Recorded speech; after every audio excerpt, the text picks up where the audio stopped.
Oh, there he is, Justin. Ladies and gentlemen, Oh, look at that. welcome to another episode of Codex After Dark Comics Unleashed. There you go. You should be doing that with any sort of fizzy beverage that you have within close proximity. My name is Tim the Terrible. This beautiful man is Sal the Slab Guy. Right there, the man with the magical hands is Dan the Kelly Art. And underneath me, holding up the pillars of Codex, is the Ric Flair of comic books, the curator of the Library of Comics himself, Uncle Gary. The man who does push-ups. That's right. Did a lot of push-ups. We have got an amazing show for you tonight. Let's get about 30 seconds worth of business out of the way and our sponsor for tonight's episode. And then we will dive right into all the magic that's about to happen. Ladies and gentlemen, head over to your favorite social media platform at the Codex Station. Gary, what do we want to do with these things? Oh, here at the Codex Station, for all of us here, we have all the socials, and we cannot wait to give them to you. Ladies and gentlemen, please take our socials, take them home, put them to bed, raise them, watch them grow, hit the like, share, subscribe, and follow so you don't miss all the content like this all the time, every time that we do lovingly for you. All right. And also head over to thecodexstation.com for some wonderful merchandise, get to meet the team, and so much more. I don't know what's going on with the technical stuff today, but there it is. Thecodexstation.com for all your Codex needs. Now, we have a sponsor for tonight's episode. Gary, who is the sponsor? Somebody I am intimately familiar with. That would be Comic Logic, baby. Comic Logic, a comic store that I'm one of the proud co-owners of. We are Loudoun County, Virginia's only comic book store. Please come see us. We have 3 big events coming up on the 20th of April. We have our 9th anniversary, and I'm sure we'll have some special deals, and the owners will be there meeting and greeting. So please come see us if you're in the Northern Virginia area. We're in Loudoun County, Virginia. Our big event is on Free Comic Book Day, which is May the 4th, and it's also Star Wars Day. So since the two of them have cross streams, we will have a great Star Wars themed guest, and it will be Mr. Brendan Wayne, who plays the Mandalorian in the TV show.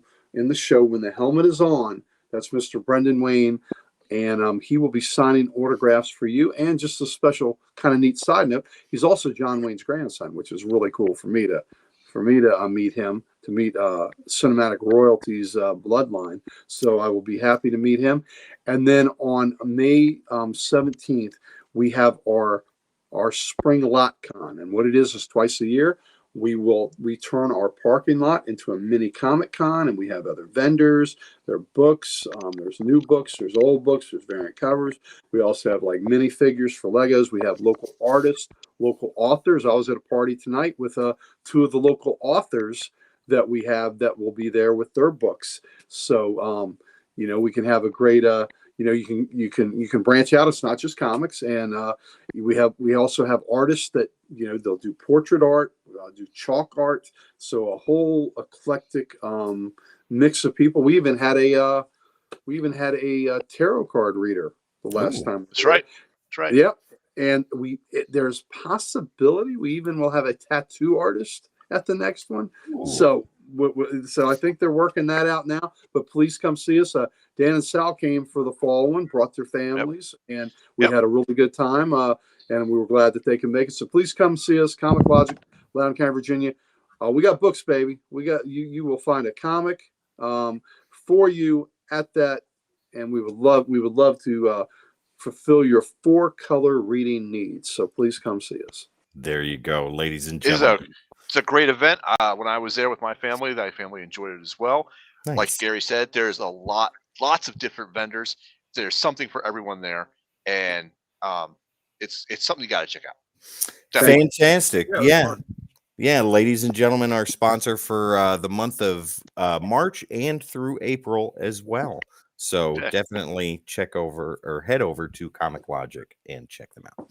All right, gentlemen, are you ready to get into some books? Let's unleash it. All right. So it's been a little bit. So if you don't mind, I'll go first. I got a small stack today, 1 magazine, and then the rest are regular size. So we'll just dive right into it. Just dive in. Dive in. Head first. Yes, head first. Superman number 11. Very nice. Good stuff, Dan. This is still one of my favorite DC titles. I am still loving everything that's going on in this. 11 issues in. We're coming to the end of this storyline, I believe. And it's moving along really, really well. Very happy with the creative team on here. What is it? Williamson, Baldion, and Locus. I believe it's a different artist, but the transition wasn't too difficult. So it's still pretty solid. I love it. Yeah, it's definitely comics without maps. Yeah, we had comics with it. We got Spider-Mans without maps. Yep. Yeah. There you go. I didn't even see that comment. Really Who put that up? I did. Oh no. Who was it that comics Richard. Richard. I put it up there, but Richard actually wrote it. Okay. Yeah. Okay. Gary, you told me to find one, so I did. Shazam number 9. Oh, have you read it? Nope, I'm reading it tomorrow. Tomorrow is comic reading day. Oh, this book. I think Sal and a lot of fun. They both gave it thumbs up. Yeah, Nice. It's a lot of fun. It's a fun one. Nice. Fun book. Yep. You told me to find one, and Nirvana, my local comic shop, had a couple copies, so I grabbed the A cover. This is the Creeper the way he's supposed to be. Batshit crazy. I can't wait. It looks great. It says, "Don't fear the Creeper," and it looks wonderful. Yeah. All right. That's it for DC. Moving on to Independence, we have Transformers number 5. Love this. This Great is cover. Yeah. Yes, so good. One of my favorite titles right now. When we do the Codex Awards, this is going to be a heavy contender for Series of the Year. Absolutely fantastic. I love it. I love on the cover how you see Prime's reflection in the gun. Oh, and he's surprised. Yeah. Like, I can't believe I'm about to do this. Yeah, you got to, buddy. This is the series that I've been waiting for them to continue, and I'm very glad that they did. Void Rivals, issue number 7. Yeah. Yep. This is great. This is I got to recommend that to somebody at the shop when I actually picked up my stuff. Really? Yeah, it was just really weird because she just kind of like said, "Are you reading Void Rivals?" I said, yes, I am. She goes, "Do you like it?" And I said, "Yeah, I recommend it highly." She's like, "Okay, I'm gonna pick it up." I'm like, "Okay, good job, do it." Perfect. It's just really weird. It's like, instead of like asking like the shop owner, "What do you think?" They're asking you because they know you're on Codex, Sal. Probably because they know the shop's going to tell them everything's good, so that they'll buy it. Yeah. Pam says Creeper would be a great one. I can't wait to read it. Tomorrow is Coffee and Comics. So Pam, get that book. Get that book. Yeah, it's a lot of fun, and it's a character that DC. It's another one of those characters DC has that they're just not really doing anything with. Well, Richard asks, have we done a Creeper as character of the week? No, but I know it is on the list. But Richard, if you like Creeper, hang out because Showcase might have a Creeper connection. Oh boy. There we go. That's creepy. A little foreshadowing. Moving into Marvel. Oh no, I got one more independent, but I'm going to show that at the very end. We have Ultimate Black Panther number 2. Haven't read this yet, but very excited for it. I like this Ultimate Spider-Man. Both of these titles are great. I'm very happy with the new Ultimate Universe. Yeah, so there's that. Cool. We have the 3rd printing of Ultimate Spider-Man number 1. There you go. Not too bad. bad. Came in the shop when I went there Friday and asked them if they had a 2nd printing of Ultimate Spider-Man 2, and they were like, "Yeah, that's sold out already." Oh, you gotta wait for the 3rd printing. Yeah. This one, I know a lot of people have had mixed feelings about. So I think this is the least popular of the 3 Ultimates titles that are out right now. But I dug it. I think this is more of a slow burn. Ultimate X-Men number 1 by Peach Momoko. I'm right here, right in the middle. It wasn't anything ultra amazing. But I'm waiting to see what the first storyline is going to be before I come to a final conclusion. But I made my conclusion on it. Still pretty solid. Dan, you shouldn't be so wishy-washy. I mean, just be definitive. How did you feel? Look, Dan. X-Men too, like that. I like Armor as a character. The question of the day I put up the other day was, for them doing all the new X-Men books, like, all right, pick your own X-Men team. It's got to be a minimum 5 characters, maximum 7. I picked Armor to be one of the 7 on my team. I like the character. There's nothing about that book that in any way said didn't choose Yeah. maggot. Yeah, I forgot to chime in on that. That was a good question. If you are, this is the only way that I could really say it. If you are into manga or anything like that, this book will flow perfectly for you. Yeah, if you're a fan of manga, I agree. Yeah, if it's something you usually don't read or are completely unfamiliar with, you might have a negative opinion about it. I've read this much manga. My kids read it, or even anime. If you watch anime, it's something that you'll like too. Yeah, I'm gonna wait till the storyline finishes to see what happens. But this is a title. Going to be the most polarizing of the 3 Ultimate books. Oh, agreed. This title that I'm going to show you now is one that I have enjoyed since She-Hulk. We're in sensational She-Hulk right now. Eternal's joining the show. Hello, Eternal. Good to see you. What's up, Eternal? Hello. This is no, I'm not fired yet, Eternal. Just so this is consistently good. I like that cover though. I do too. It's great, and I love the cameos and old characters they're digging out of the back wells of Marvel to throw in here. It's great. Great series. If you're not reading it, it's only 6 issues in. Go ahead and pick it up, guys. Worth your time. That was a fun issue too. Yeah. Oh yeah, very much so. I packed olives and umbrellas and all that stuff. Yeah. This is the card variant for I believe it's X-Men 32. Yep. That's cool. Yeah. Yeah, I like that stuff. And on the back cover, it's got all of the stats and everything, just like the old X-Men cards. Oh, cool. Yeah, that was from Series 1. That was from the Jim Lee, the card design. That was from the Jim Lee set. Yep, that's exactly correct. I'm not reading X-Men right now. I'm waiting for the new stuff to launch, but the cover's awesome. This one I am reading, though. Haven't read this issue yet. I'll read it tomorrow. But Avengers number 11.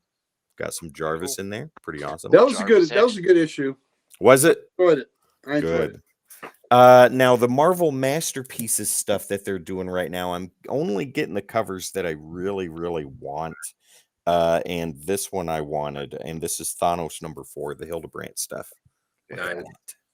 Who doesn't want to see? Who doesn't want to see his crotch? Exactly. Crotch shot Thanos. There you go, ladies. You're welcome. Thank you for the close-up. Yeah. Absolutely. Is that a galaxy in his pants, or is he just happy to see you? I think he's just it's. They don't call him the Mad Titan for nothing. Yo, Hillary was at Baltimore Comic-Con last year and had like some of the paintings had the original ones there for sale, and it's like, oh yeah, cool. If I had $50,000, I could take that and hang it on my wall. Like, now this is the only Spider-Man book I'm going to be showing for a while that's in the 616 universe.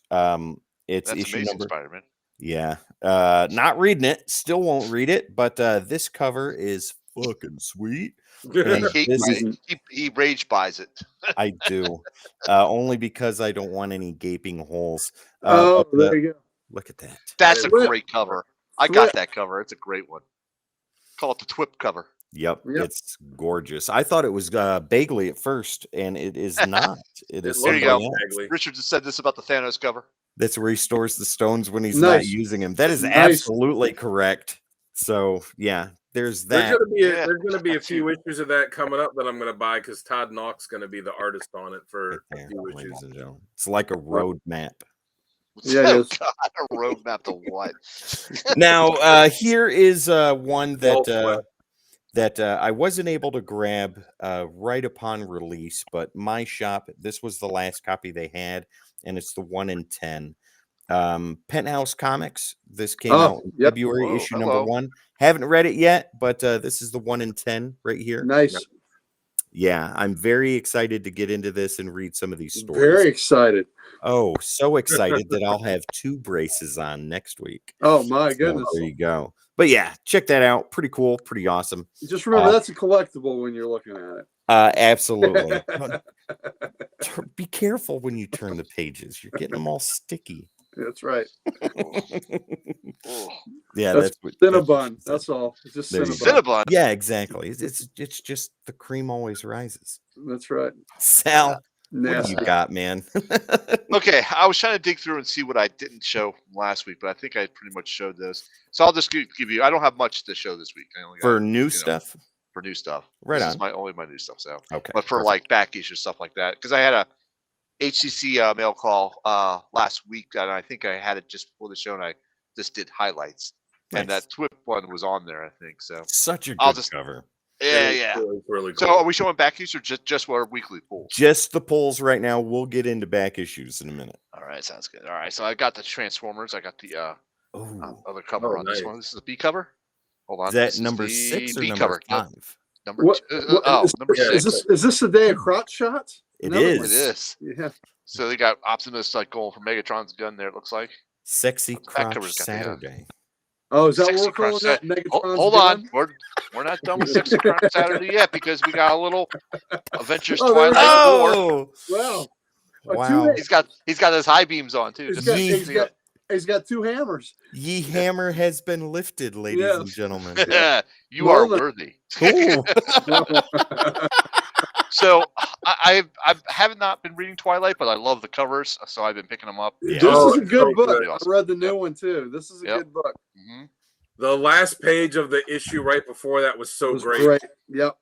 Okay. When I'll he's probably have to just start showing reading it symbol. because, I have to start reading it. It's good. It's really Okay. good. So I picked up Ghost Rider Final Vengeance number Ooh. 1. Yep. Is that a what if story or a the No, end this is- type no. story? No, it's if you look at it, it's got the legacy numbering. It's just It's got a legacy number on it, even though it's a one shot. Ain't that something? Or is it going to be more than a one shot? I don't know, honestly. It just Is it was a a mini? kick-ass cover, and I'm like, well, I'm in. So is it Johnny Blaze? I assume so. I haven't read it. Okay. And I've got a foily goodness one for Sal, the only one we had in the shop.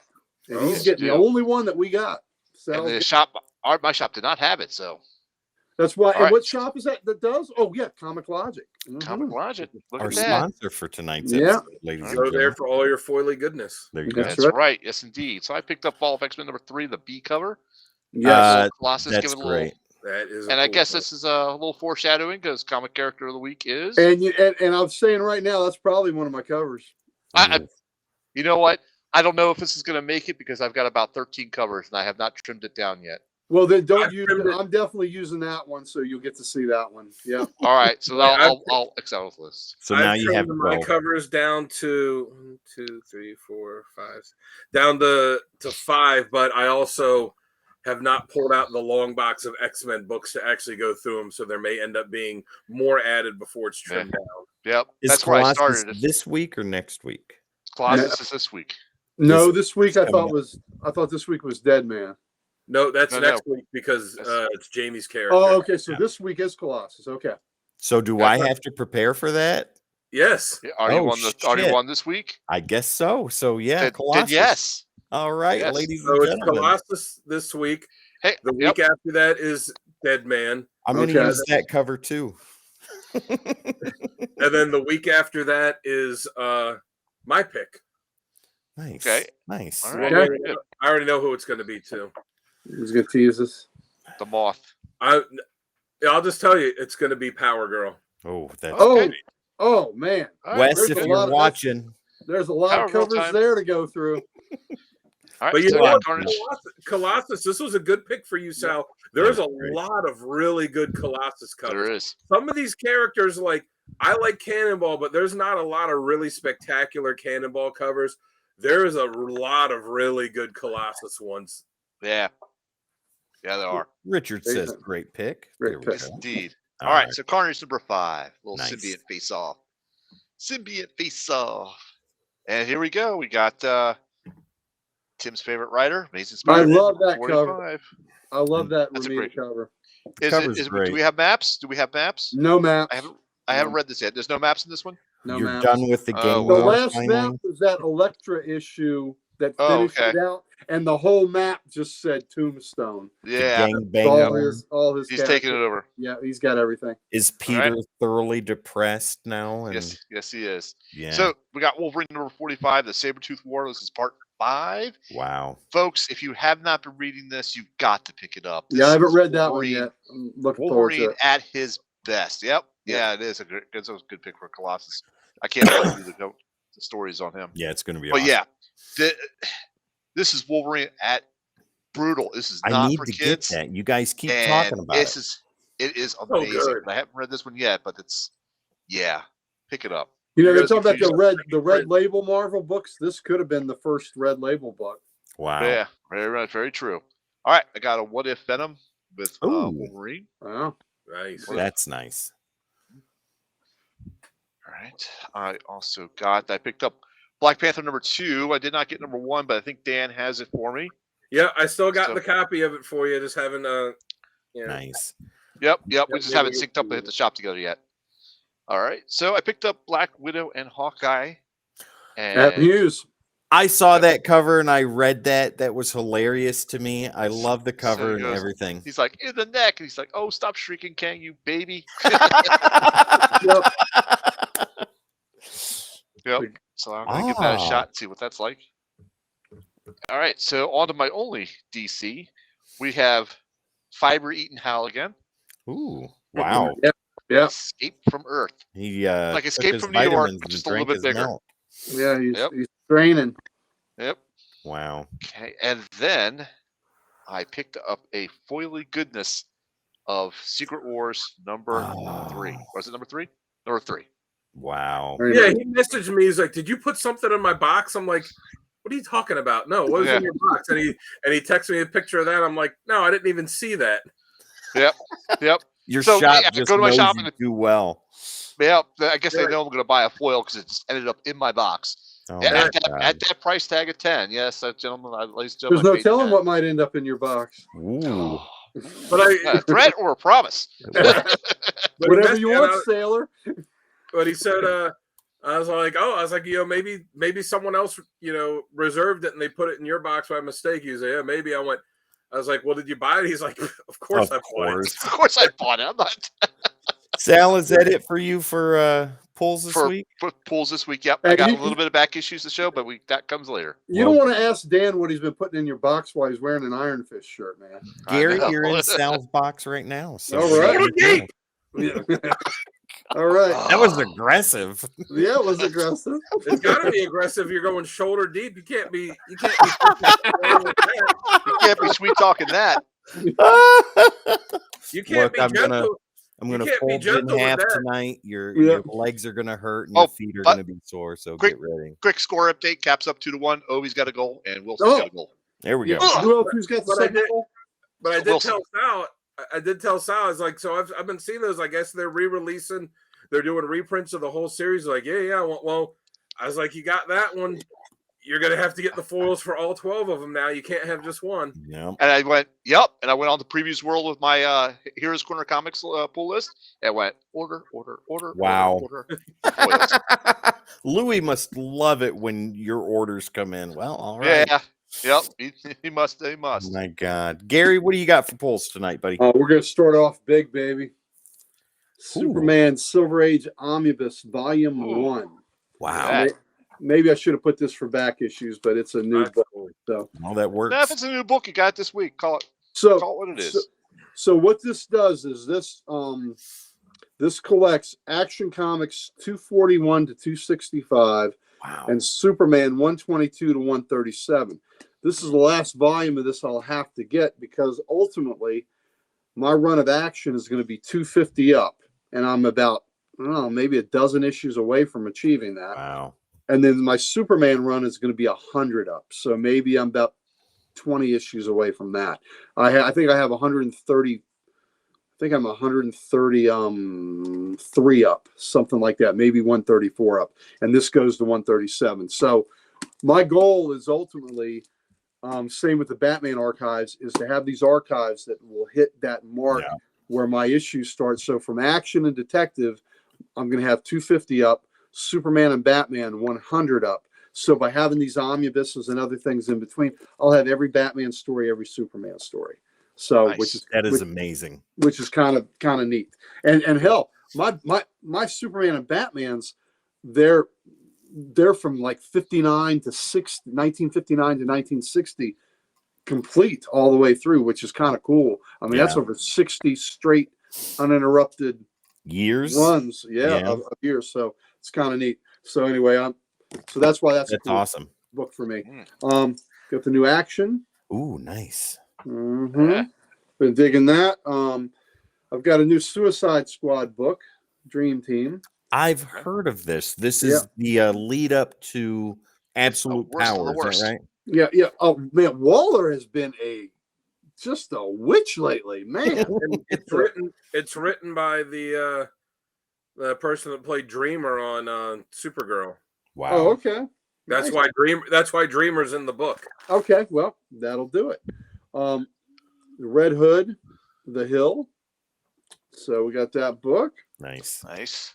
We got the new Batman and Robin. Always have to Very have. nice. And that's oversized still, right? What do you mean? Like it's more than 32 pages, or is it normal? No, this is normal. This is normal. We have The Outsiders, which I think is an interesting book. I've enjoyed this. And Batwoman's on that team. I didn't know that. Mm-hmm. That's nice. Yep. She's on that team. I have the Sandman. This is the final issue of Sandman. Wow. And I love the last page. Are y'all reading this book? I am not. Yep. I love the last page. Dan, did you get it and did you read it? I got it. I haven't read it yet. Okay, I'm not going to show the page. I haven't read any of my stuff from this week yet. All right. Here's the alternate Sandman cover. Oh, that's great. I love the skulls nice. in the clouds. Yeah. That's cool. Yep. So that's a cover of the year right there. That's a pretty good cover. You know what else is a good cover? I got a Green Lantern 1 in 25 cover that's pretty kick-ass. Oh yeah, I got that coming. Coming. Isn't that great? That is awesome. Wow. Yeah, that is weaponed up there, baby. Yeah. He has had it. Yep. So that's pretty cool. All right. Oh, and I don't know if I showed this is the Hal Strain. Yeah. Hal needs to eat more brand cover. Needs to eat more brand cover. Yep. But the guns are pretty cool. My independents, I've got Red Light. All right. I've enjoyed this series. AWA's been putting out some pretty good stuff as of recent. Yeah. And since I always aim to misbehave, Firefly is a book for me. Nice. So I'm glad it lives on in comic books. And speaking of misbehaving, crime suspense stories, the EC Archives, #1. Ladies and gentlemen, boys and girls, I always talk to you about history. I got look at this great kind. Look at that snapshot. God almighty. Look at that. These snapshot of death. These books are the reason, like I've told you before. Look at this. Walling the dude up like wow. What is it? The Poe story, The Cask of Amontillado. Yeah, The Cask of Amontillado. Yeah. So walling them up. Again, boys and girls, ladies and gentlemen. These look at that great cover. These are the reason comics were almost canceled in the 50s. Is these great books, the horror books, the crime books. Yeah. So again, this is what I have at least one great EC representative of all the great, one of the original ECs of all the great EC titles. Dark Horse is putting that out too. Yeah. So this is wonderful. This is Dark Horse. That's right. So this is recreated in a large format where you can really see the art and you can dig it, but you can hold history in your hands. So this book right here, it's collecting 6 of the great crime suspense stories, and it'll go through all of them. You'll get them all. It's collecting 1 through 6. This book is $20. Wow. $20. You couldn't even go to the library and look at the others for $20, even if they had a copy. So this is just history in your hand, and you get a lot of the ads. Oh yeah, it's just, again, I can't being a comic history guy for $20 you cannot beat that. $20, and it's a wonderful format to look at. And even if you have the originals, this is a better way to look at it because you're not messing them things up because they are classic. All right, I was gonna say my favorite cover from Crime Story has always been issue 22, the one where the guy's holding her head and then it's got the axe beside it and the body's just kind of laying there. I used to be a hardcore band, and that was one where I really, if the band had kept going, that was one where I was planning to take that cover and like do some edits on it to make it like a t-shirt for the band. You have any idea about the value of that book? I know it's quite expensive. Yes, sir. Damien had a copy, and he just got an upgrade of his last year, and he had to pay for it. I mean, he but it was worth it. And the copy that he had, he sold that for a pretty penny too. Wow. So the copy that his lower copy that he'd had, but that is one of the highly collectible. Yeah. That's one of the most collectible EC books there is. Yeah. And again, that book was highlighted at the congressional hearings. And if you guys don't know, this was on TV. This was like, what's the issue number again? 22. Okay, give me a second. 22. I'll bring it up so that way people can see it. Yeah, this was highlighted at those congressional hearings, and and again, is the reason why comics were almost banned. It's the reason all the comic companies said, "Yeah, we're going to have to form our own little comics code authority to save it." And it was really funny. Gaines, who was publishing this, he was itching for a fight, and he wanted to appear on the in front of the Senate to testify, and he did. And he did such a poor job. The other comic company officials that were watching this said, "Oh my God, we have to do something," and that's why the comics code came about. And Gaines thought they all betrayed him, but they were like, "Dude, you screwed us. You made things so much worse with your testimony." So, I just sent it to you, Tim. Yeah. Yeah, I got it downloaded right now. I'll have it up here in just about 2 seconds. All right, so for you guys to take a look at. Gary, why don't you go ahead and let people know a little bit more about EC before I bring that picture up? So EC, if anybody wants to know anybody know what it stands for, EC? Was that like evangelical comics or? Well, you know what? Early on, they were doing a lot of Bible stories, but it's educational. Yeah. And so the father, the elder Gaines, he had a lot of educational comics, religious comics in there. He dies in a boating accident. His son, who when he worked at the company was probably a little bit abused by his father, did everything his father hated: crime, horror, just grisly stuff, women of ill repute, all these things he put in his books that his father never would have done. So it was like getting back at him after the dead. And EC Comics, oh man, they were huge sellers. And the psychiatrist Patrick Wertheim, who wrote a book, Seduction of the Innocent, putting a lot of the juvenile delinquent problem, he threw a lot of that because of comic books, is what he said. Now, his research was all the delinquents he had dealt with read comics, but the flaw in that theory was, at that time, 95% of all American children were reading comics. So it wasn't just the delinquents. So it was all these kids were, but he was using that as a reason to get rid of comics. Even problems with Superman, Batman and Robin were, was a homosexual fantasy to him.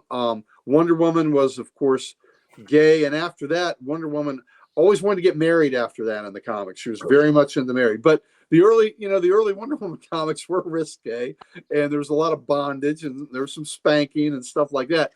But he pulled out all the stops going after this. But these crime comics, oh, absolutely a lot of hypocrisy. These, and the thing is, Wertheim, the book was terrible and demonized the comic industry, but I do have to defend him on one point. He worked with a lot of poor inner city children, and there were a lot of psychiatrists that didn't give a rat's ass about those kids.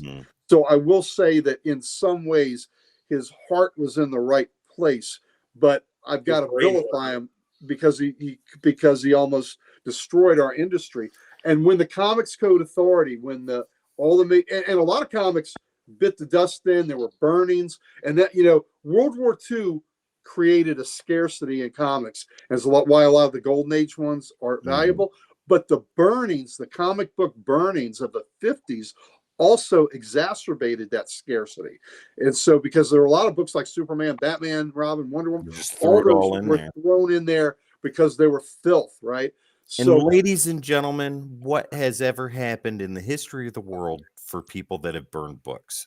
It's just made everybody else want to read them all the more. Gary, while you continue your thoughts, I'm going to put that cover up for everybody to see. It's such a good cover. That's a great cover. That there you go. So and my plan, like I said, my plan for the band, if it was something that had kept going, I was gonna, our band name was Chopper. We named it after the the movie about the one that Eric Bana was in about the criminal from Australia, and I was gonna put the band logo like right at the top there where the where the crime suspense stories is, and then where it says like the jockey or the jolting tales of terror. I was gonna have it say something in there, but that was kind of my plan for that. But the band kind of fell apart. I love that one eye is looking this way and the other is looking down. Oh yeah, Ann said she used to play in a hardcore band too, so that was our name for the. Well, that was the last way she was looking before she was decapitated. They were not holding anything back on this cover, ladies. No, they were look at the position of the guy too. Yeah, he's kind of leaning back. It's almost like you got to imagine he's leaning back, like having a chuckle or something. Yeah. Richard says, Heinrich Hein's ominous sentence, those who burn books will in the end burn people. And that is 100% true, because it starts there and then they escalate and continue. And before you know it, we're getting into conversations that we don't talk about on comic related podcasts. Yes, I know. Absolutely. So while we were, since we put that one up, there's a lot of axes involved. I grabbed just a couple of my other ECs. And this volume that I just showed you, this did the first 6. When it gets to 22, you'll get that book reprinted in all its glory. Yeah. So here's my Shock Suspense 3.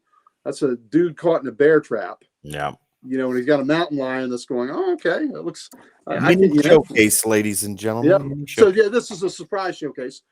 Here we got a hatchet. This is Crime Suspense Stories 24, which is 2 issues after that one. Oh, you've shown this multiple times. And again, look at his eyes. Okay, it's a man that loves his work. That's right. This is a craftsman. He is a true craftsman. The dude is dead, but that was business. Now, when he gets to chop him up, this is pleasure. This is fun. But like I say, look at that face. This is a man that loves his work. My Lord, a hardworking American craftsman. I just what can be? Now this one's not controversial, but this one's going to get Tim the Terrible to salivate. He's seen this one. Oh, I love that cover. That's the EC Flying Saucer one. The special. Oh, UFOs are not even real. Give me a break. Big science fiction guy, ladies and gentlemen. Aliens are real. We live in an alternate dimension, and the mothership is coming to take us away. Here we go. Vault of Horror 35. Merry Christmas. This is the this is one of the greatest Christmas covers ever. What says I love my wife more than a coffin under the tree that says Merry Christmas for my wife, and he is getting ready to swing that axe. So it's his golf swing must be on point. Oh, incredible! So he's getting ready to. Wow. I don't think he's yelling 4 before he does that either. Probably not. And my Tales from the Crypt 38 again. We've got an axe. So evidently. This was the weapon of choice. That's wonderful. Shock Suspense 17. We got somebody going after a living scarecrow with a pitchfork. Where's the scarecrow? Now I don't know. Maybe he's going after the girl with the pitchfork. I haven't read this issue. And then we've got more cutlery. Haunt of Fear, the Haunt of Fear book. Cutlery. More cutlery. And what do we? We teach knife safety here, and for those of you that don't remember, Mad was a comic size before it went magazine size. The first 22 or 3 issues. Yeah. They also did a lot of war books. There's my Frontline Combat. Yeah, wide variety of stuff. Yep, and then another one of the humor ones. This is another Christmas issue. A little punk wants to get Santa in a bear trap. Oh wow! Panic number 1 on the naughty list. There we go. On the naughty list. So we took a turn there. So thanks for folks. But that's all right. That one too. It's not even stockings that are hung on the mantle. They literally just put some old socks. Well, that's what people used to do, though. Yeah. That people used to put their stockings like that on. We've gotten fancy over the years. So we did Fall Guy, we did that. So we got sidetracked. Sorry about that, but that's all right. Go ahead and you. finish up Thank the you for that. polls, and then All we'll right. let Dan take the wheel. We're more in the marvelous time now. Another great Alex Ross cover. Nice. For I the saw someone online. Yeah, there was some question asked somewhere. It was like, who's on some page. It was like, who's an artist that everybody likes that you don't? And someone said Alex Ross, and people are like, what? And he was like, I just don't like his art. Like he said, like, I acknowledge the skill. He's like, but I don't like his art. They said he looked too much. It's too Norman Rockwell-y for him. Wow. Oh, okay. Like, as if Norman Rockwell is a bad thing to be. Yeah, I know. You're saying that it's too much like another great artist. Yes. Well, hey, art is subjective, my friend. That's right. So Power Pack, just a fun book and kind of nostalgic for me. Nice. So, and Louise Simonson is writing it again. It's Jamie's favorite super team, by the way. Yep. Maybe we should do Power Pack for the 75th episode. I can't believe that's his favorite super team. I not believing it. Hey, Big Marv. What's hello. up, Marv? Hey, Marv, Big how you doing, buddy? Marv. Never late, always on time. There you go. Also, I got the Ultimate X-Men. And if you like manga, this is okay. But it really should have been called Ultimate Obscure X-Man, maybe. Yes. There you go. That's I'm waiting for the rest. Richard of is the team confused. to He come in. doesn't like his art, but he likes his art. Love his art. Oh, he Yeah, doesn't like his art. He loves his art. Well, love his art. Yeah. There you go. Dead X-Men. I'm really enjoying this mainly because Cannonball is in this issue. Cannonball. With our comic character of the week a few weeks ago. So please go watch that episode. Also got the Ghost Rider Final Vengeance. There we go. Yep. There we go. Amazing Spider-Man. Great. No more Romita maps. Junior. No more I'm maps. gonna look at something else. But that's a great Romita Junior cover. You can. That is. That, I can't deny that. Zeb Wells had nothing to do with that cover. Thank God. If you want, Sal, next time we meet at the shop, you can bring your copy of it, and I'll draw a map in it for you. There you go. Thank there you. you go. Then we get a CGC. That's right. Yeah. There you go. Wolverine. Hey, that's what we need to do. Get him a Spider-Man blank cover, and he can draw a map for you. Map. That's what I'll do next Christmas. I'll send everybody map. everybody sketch covers that are just maps that I draw of their neighborhoods. Wow. There you go. Again, the great Adam Hughes. I love it. Love The that. great Adam Hughes Hawkeye Black Widow cover. So I've got another cover for that book that I'll probably have next week's show. So, Nice. Yep. Ultimate Black Panther 2. I have not read that yet. I believe that's going to be the first appearance of Killmonger for the Ultimates universe, or at least that one. Very good. Then I also got the newest Avengers Twilight. I have read this Nice. issue. Like it a lot. That's a cool cover. I hadn't seen that one. Yep. I also got the Great Colossus cover for So good. Yeah, so again, that'll be one of I'm not even reading. I'm looking forward to the X-Men relaunch so I could start reading it again. So I'm not even reading that. And I almost bought that just because the cover was so good. My best friend, Mike Harbour, who's on, one of the Ye Grumpy Old Nerds with us on our Facebook Good feed guy. from Comic Logic. Great guy. Mike makes fun of the X-Men, hasn't liked the X-Men since Byrne left, but now that his girl, Gail Simone, is writing, he will be writing one of the books he's going to be reading. That's got me excited. She's writing Uncanny X-Men, if I'm not mistaken. Yeah, so and Jed McKay's writing the self-titled X-Men that Ryan's going to be good. The art. And I asked Stegman on Twitter, I was like, how long are you going to be on the book for? Because I said, it's disappointing when all these books get relaunched and there's like a good creative team for the first few issues and then they replace them. And he said, I'll be on it as long as they let me. He's like, nice to do anything else. Well, the Mike, when we had the All-Star Comic-Con, Mike was Gail Simone's handler for it, and she said he was the best one she'd ever had. So he's got a little connection with her, and so they're both Facebook friends and all that sort of thing. And she is a pretty cool lady. Nice. So this is the regular cover for this, and it's really cool because it's Wolverine's image in the faceplate reflection. Yeah, and the front of it, when you look at it, that's his hand. And he's got two claws extended around the face, and the middle claw just right there. Just it's just right a version of 3-card Monty. That's right. So just getting right and right at the tattoo of the Ace of Clubs on. That's a her. great cover. Yeah. So that is really, when you first look at it and you don't pay attention, you don't get it. But then when you go, oh, wait a minute, I see what's happening there. Ain't that something? Yep. And you see the size of that. I got the little Marvel verse. Oh, there you go. Wonder Man. I saw book. that. Yeah. Yeah, the little Wonder Man book. It's got 4 great Wonder Man stories in here. Is that Bagley art on the that is Bagley. It is. Avengers 9. We've got Avengers 9 in here. We've got the Wonder Man Marvel 2-in-1 78, which was does it have Beast's X-Men? Well, you know what? We got Avengers. We've got the Wonder Man one-shot, and then we have Avengers 14. The Busick run of Avengers 14, and I'll show you the cover.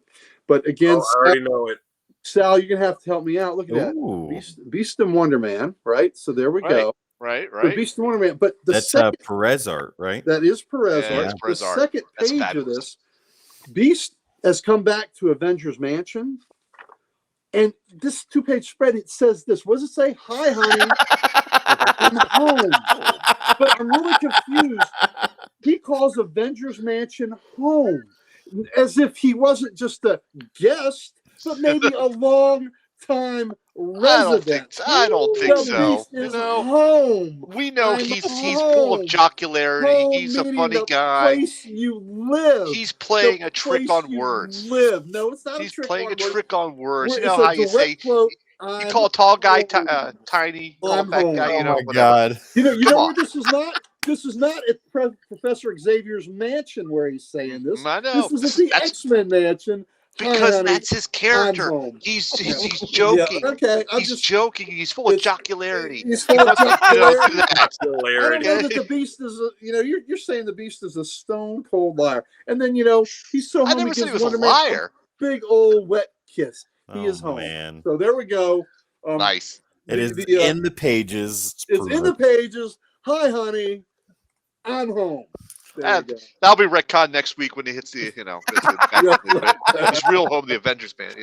And you're right about that, Big Marv. That is some nice artwork. Oh Perez my God. Yeah, Perez is awesome. Defense rest. The Beast is an Avenger. Thank you, ladies and gentlemen of the jury. The Beast is an Avenger. He's a defender. Is that all you got for new stuff this week, Gary? That's it for new stuff. That's fantastic. And a mini EC Comics showcase that just popped out of nowhere. There you go. Dan, history, and we had a comic history lesson. Absolutely. Dan, take us home, bring us back to the present, show us your pulls for the week, and then we'll move into back issues. Most of the stuff I got, you guys already showed off, between you three. So I go through it pretty quick. I got the Wesley Dodds' The Sandman issue 6. I'm looking forward to reading that. Yeah. And I will be doing a review on that as soon as I finish it too. Nice. I also got the definitely needs more bran in his diet, Green Lantern issue 9. Yes, he does. He is on his way to the can, ladies and gentlemen. Hey, you gotta use your willpower for something. Any port in the storm, baby. Did you say any porta potty in the storm? Any port in the storm. That's right. Oh my God. If you see the Micronauts on Robot Chicken, you know what I'm talking about. Wow. That was it for my DC this week. For Indies, I also got the Transformers issue 6. I got the A cover. Nice. That was the one I didn't get. I think I'm waiting for Heroes Corner to send me that, and I'll have that. I got Blue Book 1947 number 2. Oh, nice. So, Tim, the Blue Book one is mostly UFO stuff, right? Yeah, so the main story in Blue Book is based on actual events or alleged actual events as they were told by the people that experienced them. And then the supporting stories are all having to do with cryptozoology, if I'm not mistaken. Yeah. Yeah, but it's cool because the way they do the artwork in it, it's not just the covers that are like this. Like all the artwork that's in it is all black, white, and shades of blue. And it's great. Tinian's doing a wonderful job retelling these events that took place, and they're important events in the history of ufology. and it's absolutely fantastic. And the secondary stories are even wonderful too, and they have all kinds of different artwork, and yeah, it's beautiful. Oh yeah, it's a really cool book. Yeah. And then this week was a more Marvel heavy for me. I got the second print of Black Panther #1. Nice. I passed on that. I might pick that up again when I go back to the shop. I figured I got the first print. I'll get that. Is the same thing for Ultimate Spider-Man. I picked up the first print and the second print, so I was like, whatever. Third print, sure, I'll get that. If they do a fourth one, sure, I'll get that. I'll throw them in there because you know what? I saw a first print 9.8 CGC sell for like $180 or something on eBay. Wow. The other day. It was crazy, and I was like, you know what? I also know that down the line, sometimes these second, third, fourth prints end up being worth a lot more because down the line they don't put those as much. But what I was like, whatever, I'll put them in new cover. It'll be nice to thumb through too. And I also got issue 2 of it. Nice.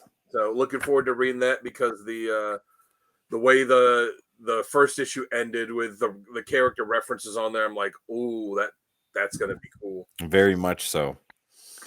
So I also got Immortal Thor #8. Nice. The nice Alex Ross cover. I got the I think this is the A cover. Yeah, the A cover for Black Widow and Hawkeye #1. That's cool. Which I guess it's a mini series. I'm not really sure. Yeah, I think it's gonna be I believe it is, yeah. Wolverine 45. Yeah, everybody's reading that. It's so good, man. It's really good. I gotta jump on that train. Like that's all you guys talk about every week when it comes up, and because it's coming out every 2 weeks. Jeez. But like I said, the first issue, you're the first part of it. You're at least that one. You're gonna have to get a second print of it because the first print sold out. Wow. Yeah. And then I also got the Avengers Twilight was it 4? Are we up? Yeah, #4. Nice. Yeah, awesome cover. This book is awesome, and I haven't read any of the stuff yet, but I know that in this issue is when the Avengers team in the future, like when they actually form. Dost thou, mother, know you weareth her drapes? Shakespeare in the Park. Is that all you got this week? That's it for me. All right. Ladies and gentlemen, that is our pulls for the week this week, but we are not stopping there. We are moving right along, and we have got some back issues to show you. So I've got a shitload, and you guys might as well just buckle in. Strap in, baby. Yeah, this is going to take a minute. Oh, God.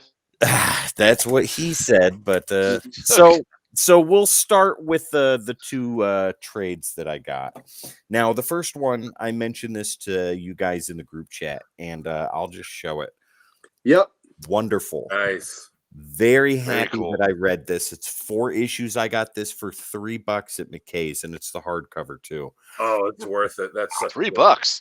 $3. It was in the bargain section, and every time I go there.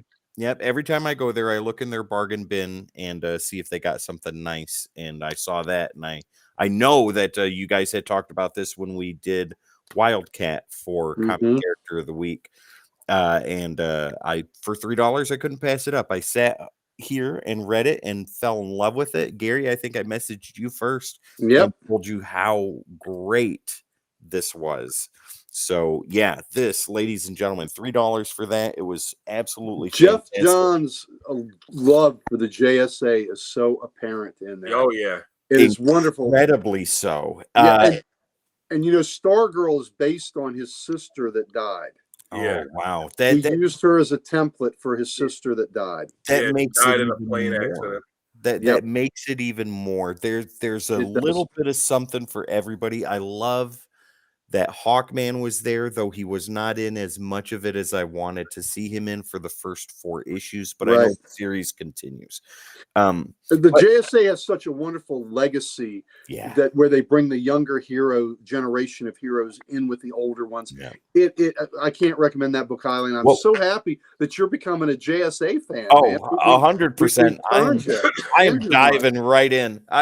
One of my favorite parts was when they were trying to pick the roster, and Garrick looks to Alan Scott, and Wildcat's walking out, and Jay Garrick is like, "Where are you going? We got to pick this team." And he's like, "No, you guys do. You want to be the father figures. You go ahead. I'm going to train them." And I loved it. I thought that was fantastic.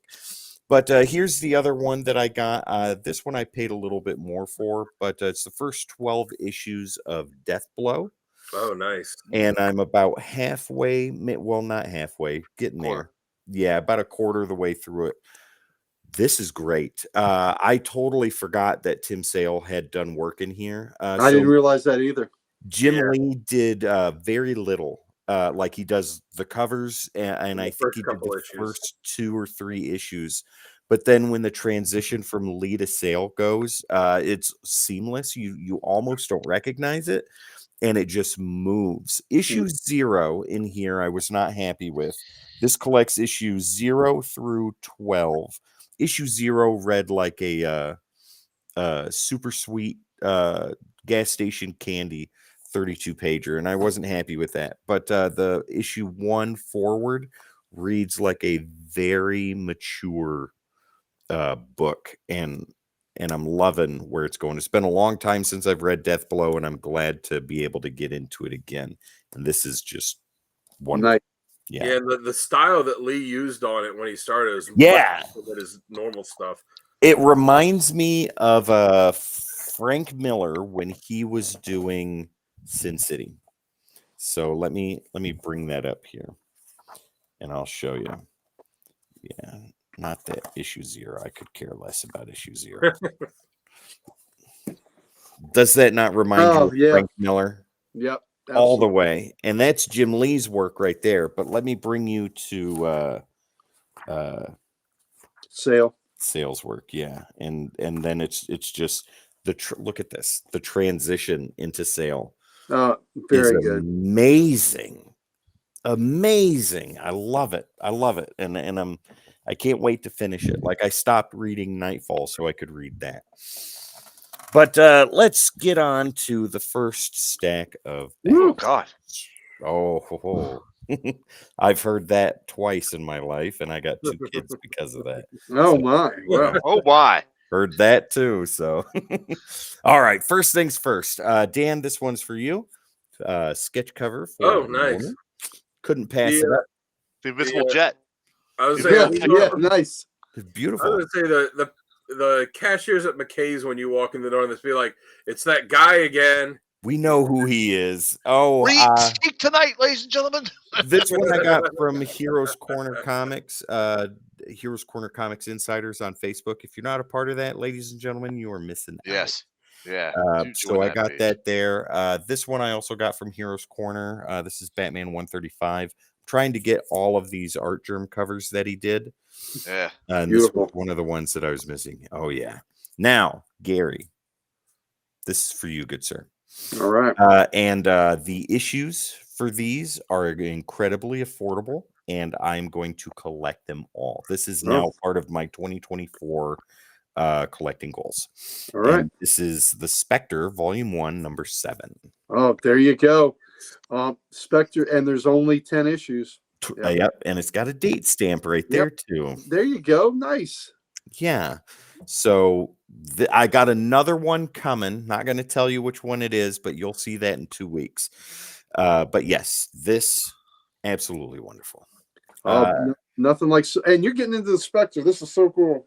Oh yeah, and you and I got a lot of reading to do here pretty soon too. So I know. All right, this one I got at McKay's for $1.50. This is a first print of Noctera number 1. Oh, that's such a cool series. Yeah, can't wait to dive into this. You know, when before the series actually started, they did a Kickstarter for it, and there was but it said in the Kickstarter, this is a series that's going to launch on from Image in a couple months. Mm-hmm. But the Kickstarter was just for the first issue, but they did it as a trade.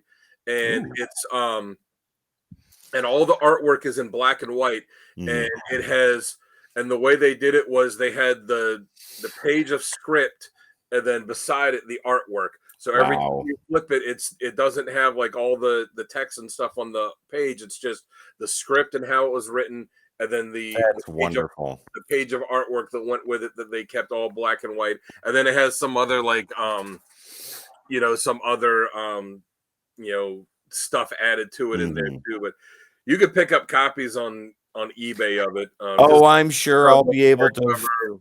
I'm sure I'll be able to find it at McKay's before too long. So, all right, check this out. Wonder Woman 111.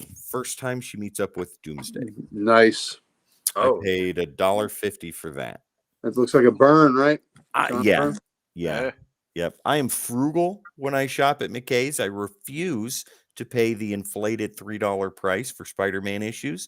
I will get the $1 and $1.50 stuff just to be like not doing it. But anyways, here's issue 112. Oh, there you go. Pretty cool. Now we're gonna get into some G.I. Joe and Transformers. Got a lot of fucking G.I. Joe here.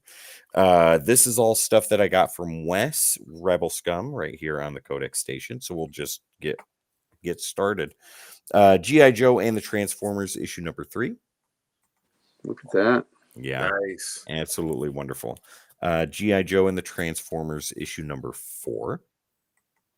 Some Serpentor right there, Dr. Mindbender.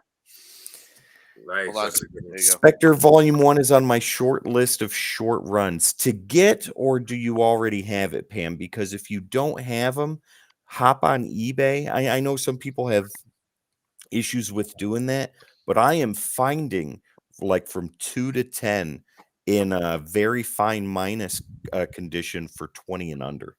So, and issue 1, I think the highest I saw for a very solid copy was around $50. And I think those are incredibly reasonable prices. Absolutely. Yeah.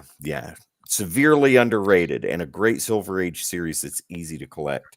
Dan, this one's you. G.I. Joe Yearbook number 1. Oh yeah, nice. Yeah. I think they did 4 yearbooks. Yeah. If I'm not mistaken. I think so, yeah. But they also did this too, which got people caught up as the series progressed. Order of Battle. Well, no, the Order of Battle is just character files. Oh, yeah. No, it was a yearbook that got them caught up. Yeah. Is that right? Yeah. So this was like a recap of the whole year, the past year's issues. Yeah. And then you've got your character files in here. Yeah. So the Order of Battle was 4 issues. The first 2 were all G.I. Joe characters, and it would be like, like an expanded thing. If you remember the toys, how they have the little info card on the back of it, it was issue 3. Yeah, it was that. So expand on that. It was G.I. Joe's for issue 1 and 2, Cobra for issue 3, and then issue 4 was vehicles. Yeah, there you go. Right there. Yeah, love it.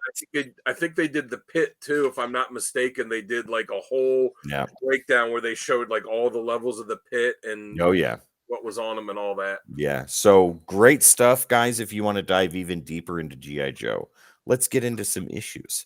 We have issue 10. Nice. And issue 2 of that Order of Battle too has that's the one that has Rocky Balboa in it when he was almost going to be a Joe. That's the one I don't have. And you don't have the one where G.I. Joe got stuck in a cave, right? What? No. 26. No, definitely not. Okay, all right. 26, ladies and gentlemen. And Dan, if you know the significance of any of these issues, call them out as I run. Oh, that one's a good one. That's part of a 2-parter where they told Snake Eyes the origin. And of course, they've given a different origin for Snake Eyes. Like there's one in the comics, there's the one in the cartoon, there's the one for the movies. But the comic one, I think, is the best one. Now, Gary, modern art masterpieces right here with G.I. Joe. This is some beautiful Mike Zeck artwork. I think some of his best. But we've got 29 here. That's beautiful. Yeah. Yeah, he did some great covers for them. This one is one of my favorites. This is issue number 40. Oh, that's great. Look at that. Roadblock. God almighty. Yeah. Then now we have Gun-Ho, Snake Eyes, Roadblock, and I don't know who the person on the lower left is. Dan, maybe you can tell me. Issue 41, that guy right there. That's Tripwire. Tripwire, there we go. Okay. Great cover here. This is a classic G.I. Joe cover, number 42. Oh, nice. Yeah, and that's the one with and the guy that has the question mark there, that's Billy, Cobra Commander's son. It's Cobra Commander's son that then trained with Spoiler alert. spoiler alert for a 40-year-old book. Been out for a while. It's Just saying. that trained with Billy's a grandfather now. yeah. That trained with Snake Eyes and Storm Shadow to become a Rashikage ninja. Now, this cover is one of my favorites. This is issue number 43. Oh, that's such a great cover. No, that is great. That is good. Look That at is that. wild. Flipped it over. Yeah, absolutely. That is great. First appearance of Scrap Iron, too. Yes. Next, we have issue 44, the beautiful Lady J. Lady J. Hello. Mm-hmm. All right. That had a bunch of first appearances in it. Yeah, I can't remember right offhand, but quite a few. Dr. Mindbender. Yep. Bazooka. Yep. Dan bringing it strong. With Dan knows, man. He Dan's knows pretty all good that. at Joe game. Huh? I grew up on G.I. Joe. That was one of the first books that I regularly read. Here's another classic Joe cover. This is issue 46. I love that. Oh yeah. Yeah. This is first appearance of Beachhead, issue number 47. Yeah. I've had Beachhead. Oh, I'm sorry. Something Beachhead sidekick is Road Helmet. So there you No, go. well, It's also the first appearance of Wetsuit. Oh yeah, right on. after Beachhead, you get a Great wetsuit. character. It's I was gonna say. it's all over the place, ladies Yeah, and gentlemen. yeah, you All get a over. wetsuit after Beachhead. This is a first appearance of some artwork you showed in the pre before we even 48? went live. Yep, this is issue 48. Gary, this is the first appearance of Sergeant Slaughter. Oh wow, nice. A great Zartan cover. Oh yes, beautiful Zek work as always. Here's issue 49. That Zartan action figure too back in the day was such a cool figure. Yeah, Because in the comics and the cartoon, he has an aversion to light. So when he goes in light, his skin turns gray, and he the light hurts. So when you got the action figure, when you would put the figure in the sun, the skin on the figure would turn green, like a gray or a green. It's like the Iceman figure you put in the refrigerator and it gets blue. Yeah. Here is issue 49. Beautiful Destro, Dr. Mindbender. I think they are preparing to bring out Serpentor. Yeah, that's the first appearance of Serpentor. I had no idea Zek was doing all these covers. Wow. Oh yeah. Here's issue 50. This is Giant Size, featuring a sneak preview of special missions. And that's Flint and probably a grunt. It's Steeler. There you go. And the appearance of Zorana. This, I believe, is the first appearance of the Dreadnoughts, issue 51. Yes. Yeah. And they're in Cobra Commander, and they're amazing in there right now. Yeah. Absolutely. I like Dan's a Rain Man of G.I. Joe. I like the Dreadnoughts too. When you would read it, they would always eat the same thing. They would just gorge themselves on chocolate donuts and chocolate donuts and grape soda. Yep. Here's another classic G.I. Joe cover. Beautiful Zek artwork. 52. Oh, look at that. Oh yeah. Quick Kick and Storm Shadow. Yeah. Next we have issue 54 with Flint on the cover. Did you get or did you already have 53? I don't think so. Portrait, that's the portrait cover one with Snake Eyes. Oh yeah, I already have that. The Uzi. Yeah, I already got that. Next is issue 55, Unmaskings. That was the origin of Cobra Commander, where you found out that he's Billy. He was a used car salesman. More beautiful G.I. Joe epic goodness with Flint, Scarlet, and Roadblock, issue 56. Yes. Yeah. And then we have issue 57. Wonderful. Nice. Now here is Fred 7, becoming the second Cobra Commander. This is when he was in the armor. This is issue 58. Yeah, he takes Cobra Commander's place. Yep. And the only one that knew that it wasn't really Cobra Commander was Baroness. And the story was to convince her, he was like, look, I'll let you, basically kind of help me run Cobra. You just have to back it, because they like went on a thing and, because nobody knew what Cobra Commander looked like under the helmet except for her. So it was like, all right, I'll show him. And then she came out and said, like, I looked under his helmet. It's really Cobra Commander. And then they like took over Cobra for a while. Then like many issues later, there was one where Cobra Commander kind of returned. And a few other characters kind of got their comeuppance with a volcano. But yeah, that was also the first appearance of Dusty. Oh, okay, there we go. Now I know this is the first appearance of Raptor. This is issue 59. God, Raptor was such a stupid character. He's that guy right there, for anybody that doesn't know. He was such a stupid character. He was like an accountant that decided he wanted to join Cobra. Yeah. But it's also, there's other first appearances in there. It's first Jinx, first Tunnel Rat. Yep, Tunnel Rat's even on the cover. Yeah. Yep, first Outback. Outback right there. You can see the back of him. Unfortunately, there was no it had the first appearance of them from the movie, but there was no Big Lob. Here is the first appearance of Zanzibar. This is issue number 60. He is right there. Is that a restaurant? Zanzibar? It is. It is. Bob Hope was on the road to Zanzibar. There you go. Him and Ben Crosby. Yeah. And then that issue is the first appearance of like half a dozen characters. Yeah. Here's and a bunch of other ones. Yes. Here's another classic Mike Zeck G.I. Joe. This is issue 61. Oh, that was such a good storyline too. Stalker, Snow Job, and Quick Kick. Gary, have you ever had a snow job? Yes. Okay, there we go. And here that storyline was great. Issue 62. That snowballs too. Yeah, that storyline was one where they got captured and they were essentially held, in another country, and they were held in a concentration camp, and it lasted for a few issues, and the other Joes kind of blamed Outback because he was on the mission with them, and he escaped, and they all got, they were all captured, but it was like Stalker that was telling them, like, get out, like, he was telling them, like, you go, like, knowing that he could get away and they couldn't. He's like, but you got to go, you got to let them know what happened. Yeah.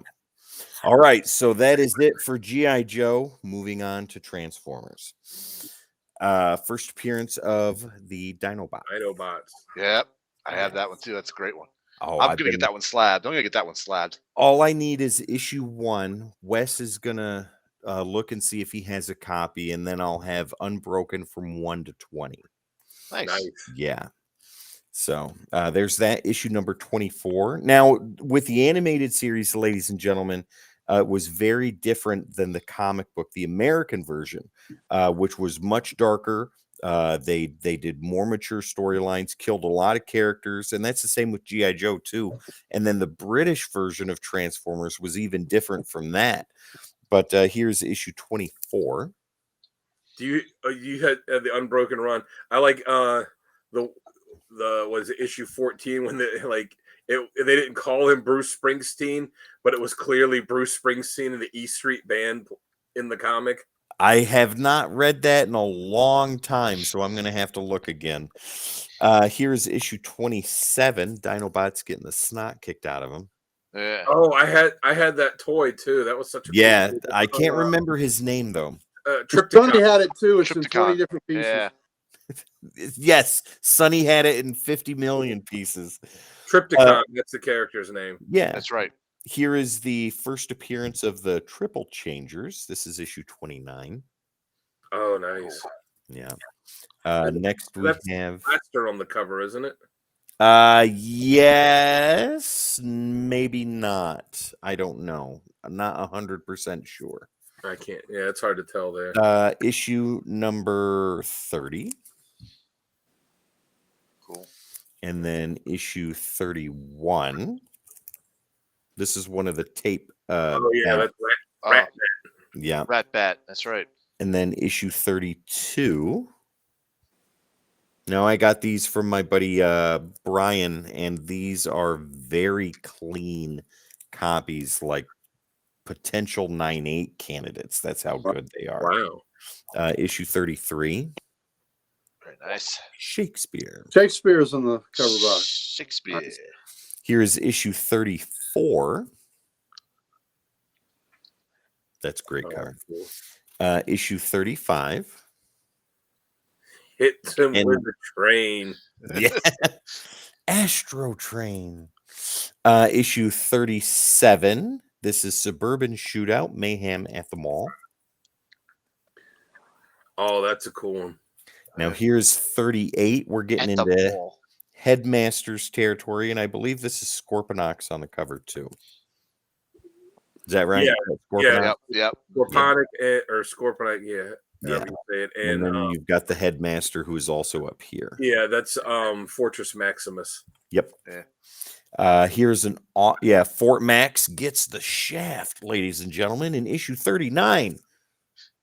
Yeah, and he became the headmaster. It was Spike that ended up being the one that became the headmaster for him. Here is the return of Circuit Breaker, the only human character I think they've had in Transformers. Well, they had other characters, but well, I mean, not like her though. Yeah, and Sparkplug, and they had they had a couple of them, but that was the only one that like had powers or anything. Yeah. Here's issue 49. Look at this version of Starscream. Ooh. Not very good. Except for what was it, issue 3 that Spider-Man guest starred in? Yes. Yep. Here's issue 51, Slaughter on the Slopes. There's the headmaster down below. 52. Nice. 53. Nice. Looks like still a little Ric Flair on him. Mm-hmm. Yes, that is exactly right. Introducing the Decepticon Micromasters.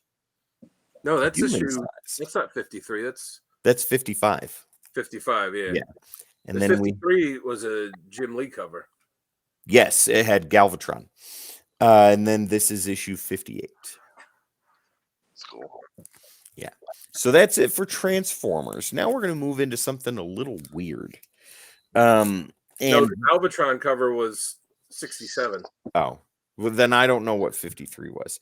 It was like a major character. Okay, so here we go. Ladies and gentlemen, if you know who the Insane Clown Posse is, they did some comic books way back in the day.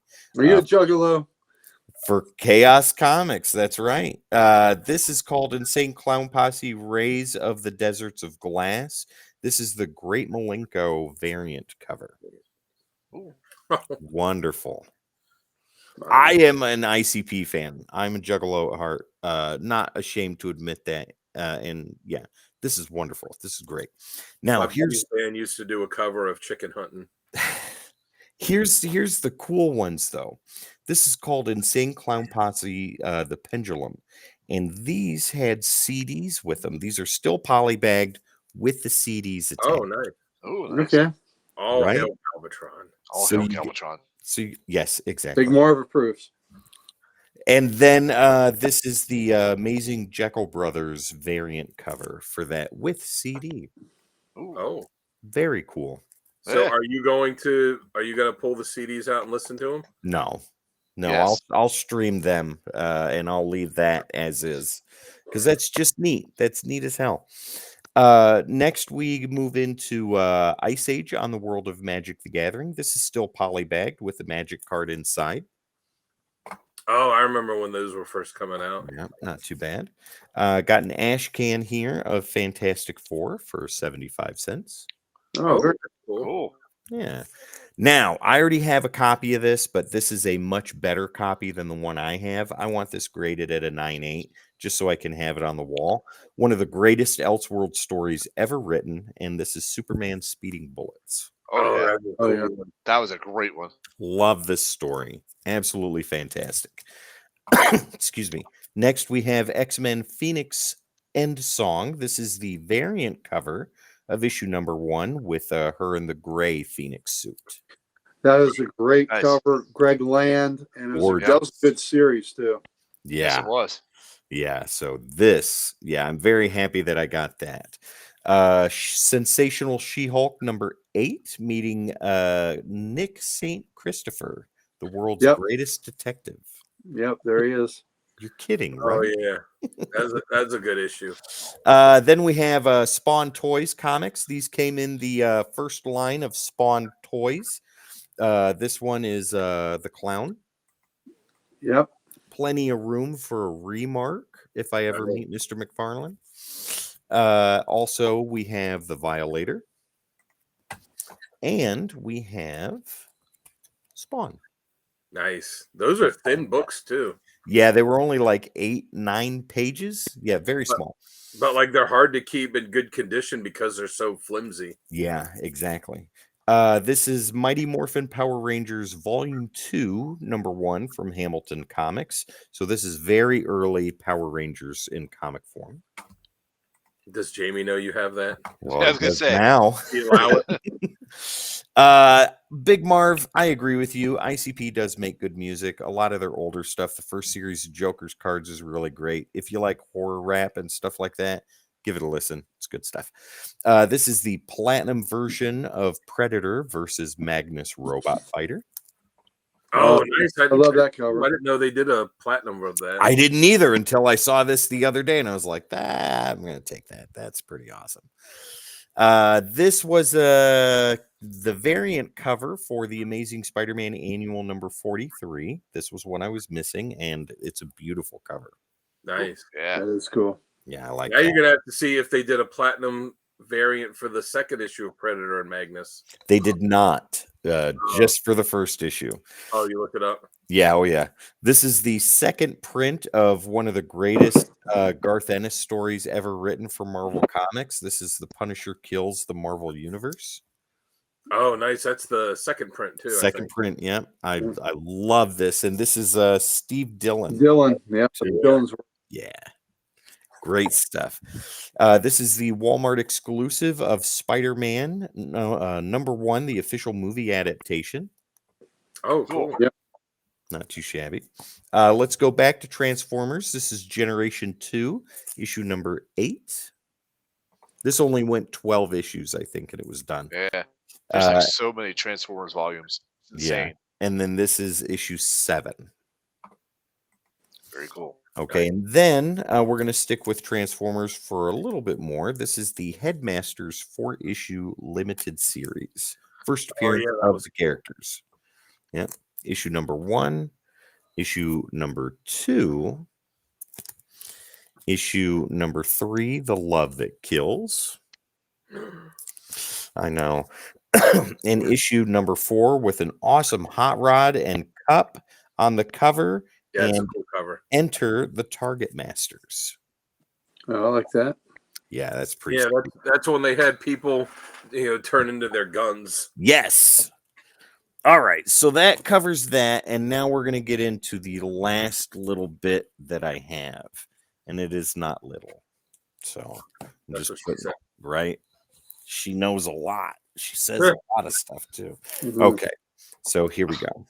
We'll go ahead and do this. I told you I got a lot. Been 2 weeks, guys. I buy stuff. Okay, here we go. You ready? We're in the home. No, we're not. Like He's muted. You muted yourself. Was that Batman and the Outsiders is the first Hold one? on. Tim, you muted yourself. He knows. He knows. Come on. There Unmute. we go. Thank There you. you go. Now you're all set. I got- What's up with that? It'll pop back in. Right? That's what she said. Yeah.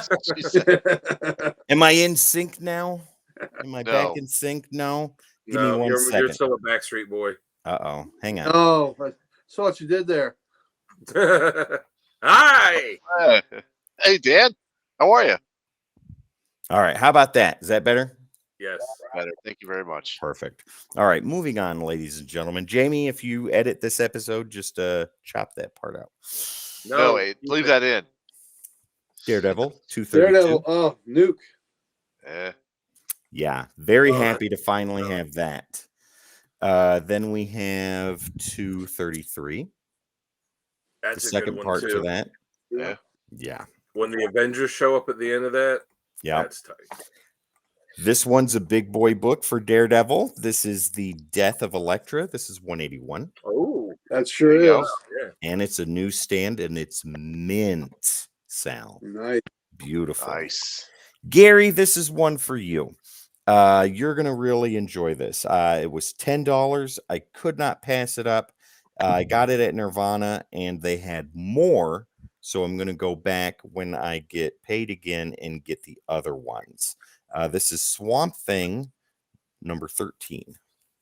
Oh, great Nestor Redondo cover. Yep. That's nice. So Redondo took over the art with issue 11. I looked for the Bernie Wrightson stuff, but I couldn't remember what issue he stopped on. So I only picked 10. Okay. That's the great Arcane cover where he and Arcane are squaring off. Nice. But that is one of my favorite covers by Redondo for sure. Perfect. I picked the one that I thought looked the coolest, and I was like, I'll start here. So yeah, Swamp Thing number 13. That went to 24 issues, volume 1. Wonderful. This I got for Wes. I'm going to give this to him because I know he has a copy, but I think it's lesser quality than this. I don't mind to give it to him because I've got no use in having it, but I know it's something that he wants. He's trying to get 9.8s of all the 80s cartoon shows in comic book form, and this is Mask number 1. Oh, nice. That was a cool toy line. Oh, yeah. Great. Very, very creative.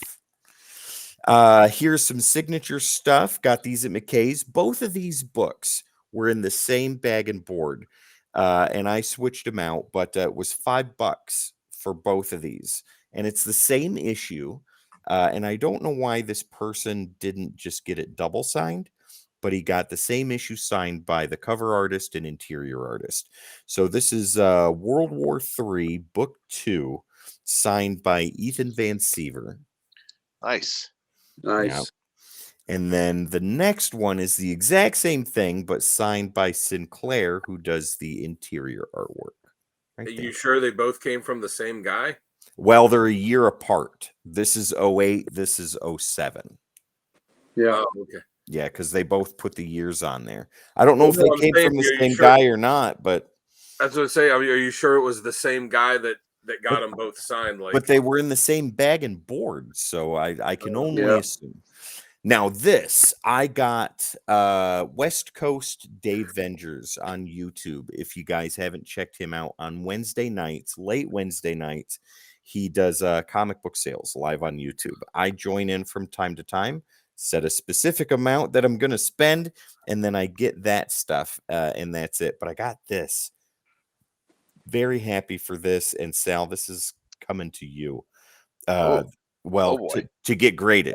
Such a tease. This is signed Shadowhawk number 3 by Chance Wolfe and Jim Valentino. Look at the placement of those signatures. Nice. That is nice. And that's a cool glow in the dark cover too. Yes, and that Valentino signature is perfect. And you just got to couldn't pass it up as soon as I saw that. How much did you pay for that one again? 25, I think. Not bad. Yeah. Not bad. That's a good price for a signed book like that. Yeah, double signed Chance Wolfe and Valentino, the two guys that are responsible for the way Shadowhawk looks. Absolutely. This is Josh Williamson, signed Batman 118. Oh, nice. I like it. With a certificate of authenticity. With a cert. Yeah. And then this one, this is the coolest ever. It's more of an oddity than anything else. Where did I find this? I found this somewhere. I didn't get this through West Coast Dave Vengers, but I found it somewhere, and I can't remember where. Probably McKay's or something like that, or I bought it at some place. Either way, this is Evangeline number 1, signed by the model that did Oh, nice. Evangeline. Oh, yeah. And she signed it as Evangeline right there, 193 out of 3,500. Yeah, I kept that book. That's got a lot of foily goodness. Yep. Yeah. It's just a cool little oddity. It's not worth Mhm. much of nothing, but it just looks neat. I remember when that came out. It didn't last long though. I don't think. No. Next we have Spectacular Spider-Man number 6, Humberto Ramos. And then we have Spectacular Spider-Man number 15. Oh, love that cover. Yeah, That's a great cap. And then number 16. Another great cap cover. Yeah. Oh, yeah. This is a story that once I get all the issues, I'm going to read. This is Spider-Man Life Story number 1. That's a good book. Cool. Yeah, that's what I've heard. Here's some Daredevil. This is issue 195. My son Ethan picked this out for me when we were doing McKay's shopping on his birthday. Nice. Got this at McKay's too. This is Aliens vs. Predator number 1, first print. Oh, nice. Yeah, very happy I found that. Predators. Yeah. Why couldn't they have just taken that story and made that the Aliens vs. Right movie instead of the crap that they did? Gary, do you know off the top of your head what issues were 100 pagers for Detective Comics? Yes. Detective Comics, I'm gonna say it went from 438 to 445. Well, then I have the last one they did, 445. Nice. Yeah. Got this through West Coast Avengers too. That is a Jim Aparo cover. Yes, absolutely. And I only paid, I think, $10 for this, maybe a little less. Yeah. But it's a very, very good book. Sal, I believe you were talking about this, and I got this at McKay's for $1. And it's JLA versus Predator. Was that you? No, I don't think it was. That book. Somebody was talking about it. I have that. That's great. Yeah. Yeah. I'd get that one. And because you guys were talking about it, as soon as I saw it, I was like, yeah, I'm going to get that. So there's that. This is the second print. So this completes the Trinity that Jim Lee did. Wonder Woman number 1. There you go. That's a great cover. Not the foily one, but just the regular. Yeah. Then we got Superman 1,000,000 in Action Comics. Great cover too. Yeah. Issue 700 of Superman. Oh, yeah, good Gary Frank cover. Yeah. My son Ethan picked this one out for me. He's like, Dad, do you have this? I said, no, actually, I don't. This is Action Comics number 987. Oh, that's the lenticular cover. Yeah. Oh, yes. Hope. Oh, yeah. That's when they brought his father back for a little while. Yeah. I feel like they ruined that whole Oz thing because it was like everybody thought like it looked like they were leaning it that it was going to be Ozymandias that was that, and then it's like, oh no, it's Jor-El. Like, what? No. Just for some clarification, my guess was Detective Comics were 100 pages from 438 to 445, and they were in fact 100 pages from 438 to 445. Wow, that's amazing. Dan, you showed these books before, but I'm going to show them again. This is the stuff that you got for me when you went to Time Warp. Oh, yeah. So Advanced Dungeons and Dragons, number 1. Oh, yeah, that was one of the surprise books I gave him. Absolutely fantastic. Very happy to get that. And they had a bunch more issues of it too. So, if I go back next time and they still have them, I'll pick them up for you. This one I was very happy to see. This is part of the 25th anniversary covers. This was one I did not have. This is issue 37 of Conan the King. Oh, well, there you go. We know Dan has that one. Oh, yes. And then we'll fly through these Excaliburs real quick. Issue 49. Issue 50. There you go. That's nice. Issue 64. That's a good cover. It's sad. Fatal Attraction. Oh, by the way, Avengers Assemble, 30 years. Excalibur 73. That's Boom Boom. Is that right? Yeah. Right. And then we have 82. I love this cover. This cover is just wild. Oh, yeah. Gorge, yeah. Yeah, great cover. Little mixed foiliness in there. Yes. That was a pretty good, short little Phalanx. The Phalanx Coven. Yeah, absolutely. This is issue 100. Cool. And then 110 and 121. So that puts me ever closer to finishing that run. Batman vs. Superman. This is issue 79. It's good looking. Yeah, like it. Daredevil 252. Now we're not into stuff that Dan got. We're into other stuff. This is issue 252, Fall of the Mutants tie-in. Oh, that's a really cool cover. Yeah, and this was when John Romita Jr. was doing the story. This cover I love a lot. This has Black Panther on the cover. This is Daredevil 245. Oh, nice. Oh, yeah, I like it. Yeah, dig it. Love it. Gary, this one's for you too. This is Strange Tales number 140. Oh, that's an old one. Look at that. Yep. Yeah. Yeah. Look at that. Yeah, and it's very solid, very perfect for its age. It's nice. The colors pop on there. They do. Yeah. Yeah, very cool. This book I got off of eBay. This finishes the run that I was working on. This is $20.99 Unlimited number 10, and this is artwork by Joe Kubert. So enjoy that. There you go. Look at that. Nice. Yeah, beautiful portrait cover. I love it.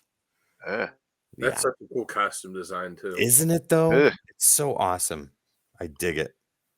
Oh no, that's not Kubert. Who is that? I was gonna say Kubert did the issue before. I apologize. Okay. This is Fernie. Yeah, but Kubert did do some art. Yeah, I was thinking that looked more like Adam or Andy than it did Joe. So now here is a book that raw doesn't go for a whole lot. It is also printed on recycled paper. I'm looking at that now. But graded at a 9.8, which I think this has the possibility to be. It holds some value. And this is Captain Planet and the Planeteers number 1. Okay. It's printed on recycled paper because says it right there. Yep. Have you seen that? I don't know who made the Don Cheadle. Don Cheadle. Funny or Die. Yeah. Yeah, Funny or Die. Yeah. Yeah. Oh yeah, I've seen that. You're a tree. You're a tree. This I got. McKay's also has a section of non-bagged and boarded books, so they're just books that are thrown in there. Got this for 45 cents. This is Marvel Masterpieces issue 1. Oh, beautiful. That's nice. Yeah, that's reprinting the cards. Yeah. Oh yes. Jusko. Yeah, that's Jusko. Yeah. I love that. I have the cards too. I have a full set somewhere. It's in storage somewhere, and I just have to get it. Wolverine number 22, Enemy of the State, part 3 of 6. This is beautiful John Romita Jr. work. Yeah, great storyline too. Yeah. Yeah. Millar, that was the writer on that. Yes. Dan, these ones are for you. I almost got the full run, but they were missing a couple of issues, and I already had a few here. But Avengers Forever, this is issue number 3. Oh yeah, that was a great series. Yeah. Issue number 5. Nice. And then issue number 6. I love this cover. That's great cover. Yeah, because remember, it's Avengers from different time periods all over. Yeah, so the Captain America that's in that is the one for right after the Secret Empire thing, when the guy that was when he had kind of lost his faith in the country because it was the president turned out to be I can't remember. I can't remember the organization it was, but the president turned out to be the bad guy and like killed himself in front of Cap in the Oval Office. Oh wow! And Cap just was like lost. Just lost it. All right, here's issue 7. Nice. And oh yeah, and that's some really good Hank Pym stuff in that. issue 8, issue 10,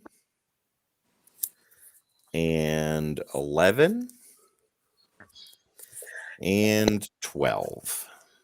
Oh, I love that cover. Almost the entire run. Oh, Pacheco's art was so nice. Yeah, it is a shame he passed too soon. Yeah, too did. early.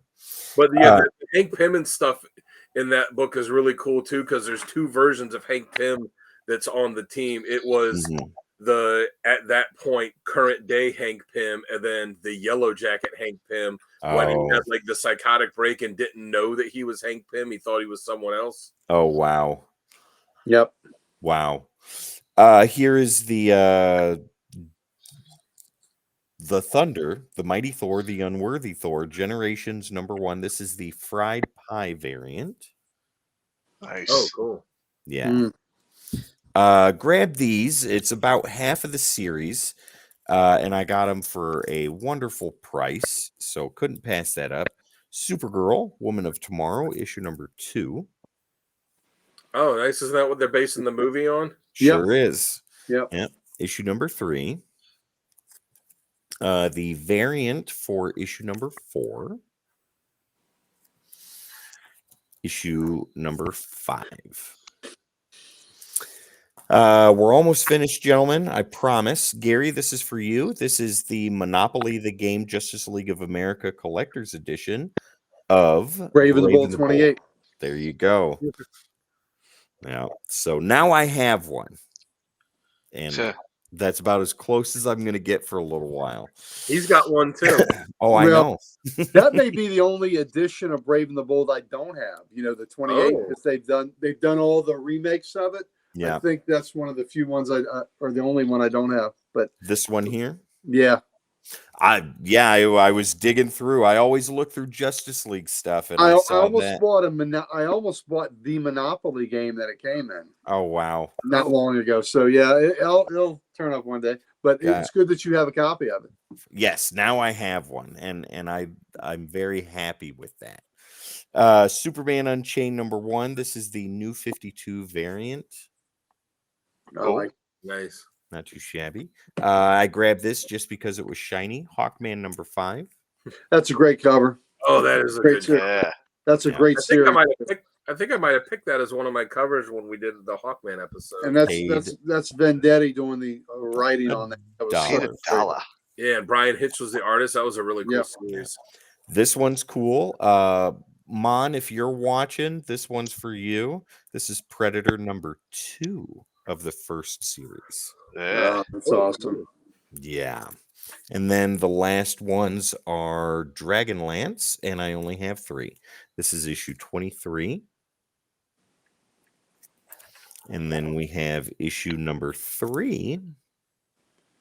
Oh. And issue #2. Oh, I like that cover. And that ends my massive big stack of back issues. Tim, like, do you just go to McKay's and just like walk in the door and just hand them your paycheck, or do you have your paycheck directly deposited into the so I limit myself. I don't spend any more than $30, and I will I got to get at least one trade from the bargain section, or if I don't find anything in there, something other in the other section, and then I won't pay any more than $3 for a book unless it's something I really, really want. Otherwise, I'll just buy all the dollar stuff. Yeah. So I don't spend a lot there, but I get a lot. I mean, because we know that Sal just has his check sent directly to Heroes Corner Comics. So I was wondering if you just had your check, like, or maybe every other check, just direct. He doesn't have his check sent there. They garnish his wages for That's right. Oh, it's that time again. Got to pay child support. Yep. All right, Sal, what do you got there, good sir, for back issues this week? All right, so ladies and gentlemen, this is not the Tim the Terrible show tonight. This is the All of Us show with Tim the Terrible taking an hour to do his stuff. I'm sorry. Okay. It's all right. It was good stuff. We'll have to put that video up next to Sonny showing all his action figures. At least all my comic books aren't shredded. Yeah, exactly. Yeah. So I got a mail call and one slab to show, and that's it. And my Wonderful. mail call is my Impossible Jones Kickstarter books came in. Ooh, very nice. So nice. I got this is dual signed by Han and Kessel. Wow. Yeah, Kessel see, I there. didn't. Mine wasn't signed. I didn't get the Then I got signature. 2 sketchbooks that come with it. Oh, I love that. That's cool. Nice. Now, are they? Is that the same sketchbook with 2 different covers, or is it 2 different sketchbooks? I honestly don't know yet. I have not looked. I don't remember. So I'll let you know later. Those covers And are of course, great, it comes though. with a little pen of Holly Days. Look at that. Very cool. Wow. And the Kickstarter And- for the new one just ended. Yep. And one slab, I got the one Oh, 337. Yeah, 337. Very good, sir. Very good. and it's a newsstand. There we go. And it's a newsstand. Wow. First Beta Ray Bill. Yep. So I have 338 and 337. 338 is actually in the box to be slabbed because it is minty condition. So Wow. that would be pretty cool to throw up next to each other. An 8.0 on that is a very respectful grade. Yep. Yep. Yeah. And I think I got it for about, I want to say about $20 less than fair market value. That's Nice. awesome. And that's Good one of price. that's also one of the few slabs that I have as well. Nice. Yep. At the same grade. Actually, Is it- no, mine's a higher grade. Is it? I thought you were at the same grade. I thought I was, and then I just looked and I was like, oh, but mine's a direct. It's not a newsstand, but it's an 8.5. Oh, wow. But I got mine off of eBay for like $100. I don't know, 3 years ago, Yeah. 2 or 3 years ago. Like, Is that all you got for back issue, Sal? That's it. All These are right. good ones. Dan, what I about go you, for sir? quality, not for quantity. Oh, Oh, that was Yeah. a jab right in the old stomach. Yeah, Shot score Yeah. date though before we jump to Dan. Caps 1 in regulation, 2-1. There Nice. we go. and Ovi got a goal. Nice. There we Dan, gotta do you go. have any books to show today? I don't have any back issues now. Oh, wonderful. Can you tell us a dirty limerick then before I send it to Gary? Fuckity fuck, fuck, fuck, fuck, fuck. My lord. Gary, the show is yours. What do you got there, sir, for back issues? And then take us into that beautiful showcase. Well, no back issues. No back issues for me. But I took care of all of that tonight, guys. yes, you did. You have everybody. But Nobody has back issues because Tim bought all the back Oh, issues. back issues there you go. crazy. Sorry. There's none left for anyone else. I No. already So had should we them jump all. into the showcase? Yep, showcase time. I already There we had them go. all. I didn't have to buy any more. All right. So let's go to some Steve Ditko goodness. Yes. Oh, yes. So so he created a character for DC that was a lot of fun. This is not his first appearance. His first appearance was in a showcase. But here's the Creeper #1. Ooh. Oh, that's a cool cover. Where Yes, it is. lurks the menace? Yeah. So that's the Creeper. So it's very appropriate since I talked people into getting the So Shazam. I have to ask this because I don't know much on the Creeper. Was he created because Joker was such a good hit as a villain that they wanted to try him as a hero? You know what? I don't think so, but it's a cool dichotomy. And in the Joker's first series, I believe it was issue 3 of that magazine, he faces off with the Creeper and he freaking hates the Creeper. He hates the Creeper. So it's really great that the Joker just hated him. Can't you know? stand him. Laughing and unpredictable and all that, just like a mirror image. I was gonna say You he's know? fighting himself then. Yeah, Yeah. exactly. So I don't believe he was created that way, but it certainly is a great parallel, Yeah. between the two. So the only one of the set, it's a 6-issue set that I need to upgrade is 2. And it's a little beat, but I got it because I had the others and this was what I needed. So at some point I will upgrade 2 because #1 was a nice copy. It was a beautiful copy. I love that 60s letter font on there. Yeah. Oh, me That's too. awesome. Me too. So here we go back into the super high grade. Here's 3. Ooh, Wow. wow. The Yeah. Isle of Fear. Yeah, Isle of Fear. That's Yeah. great. So there we go. 3. And here we go. Another high grade, #4. Wow. Nice. Yeah, Very I cool. love It's a that. great condition on these. Yeah. Oh yeah, these are beautiful. 1 through 6, with the exception of 2, are just gorgeous. Oh man, I love this one a lot too. Ooh. Oh, that's a really cool cover too. Yeah. The true face of Proteus, and then die. So, what issue number are we on? 4 or 5. So, 5. has he been dealing with Proteus the past previous issues then? Like since issue 3 or whatever it was? I don't believe so. I don't believe so. Oh no, that's not true. Number 2 was Proteus. Yeah. And I believe that was the only other Proteus one. Wow. Okay. That's cool though that there's a lot of interaction between the two. Yep. And then God, this is a really great one. This is number 6. Ooh. That is cool. Yeah. That's nice. So, and this is a Gil Kane cover.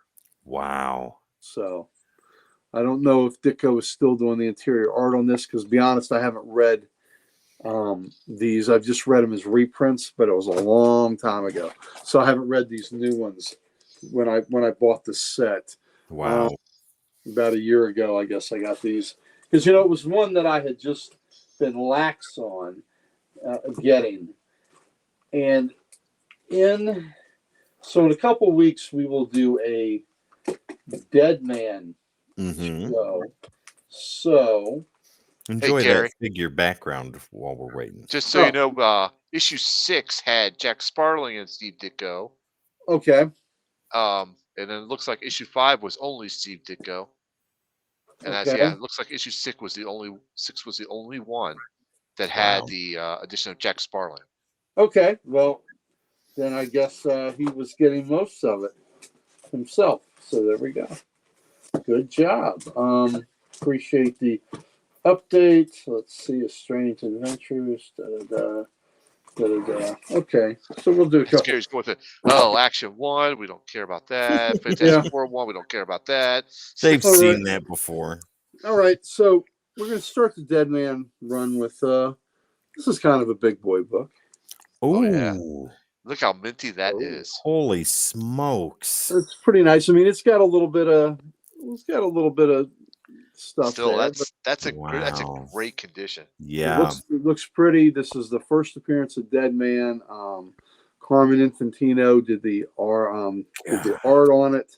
I'm trying to right now the writers. I'm blanking on the writer right now. Very much so, Pam. Love the dark DC characters. Oh yeah, but yeah, love Dead Man. That's just a great cover, isn't it? And the colors on this book are really good. Yeah. Just pops. So the second issue is also Infantino. Ooh. Yeah. And look at that logo. Again. That logo is his old logo that we see a lot. Go down, pan down. When you held it up, you put or hide the logo. Oh, there it is. Strange. There you go. Yeah. Wow. Well, no, the Dead Man logo was. Oh, you're talking about okay. I'm sorry. I thought you meant the title.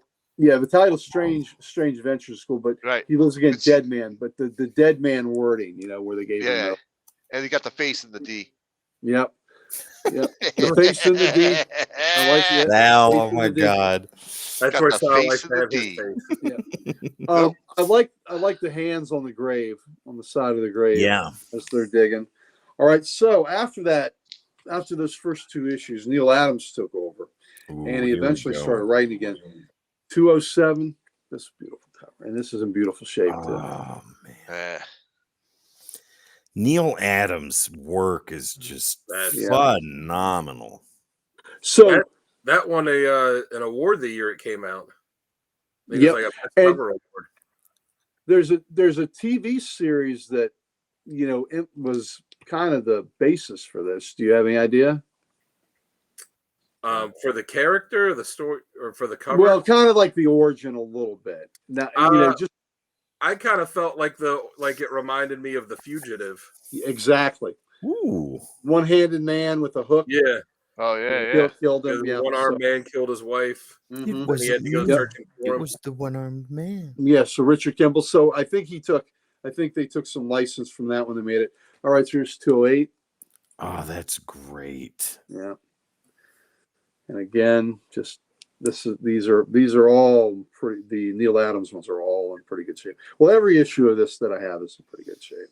Yeah. So I love that cover. Too. It's awesome. But yeah, I was actually going to mention that when we did the episode. I have it on the bottom of my note sheet because as I was like reading all the early Deadman stuff again, I was like, man, this really, because I had to look up the date of when The Fugitive started. I was like, yep, The Fugitive came on TV like 2 or 3 years before they introduced Deadman.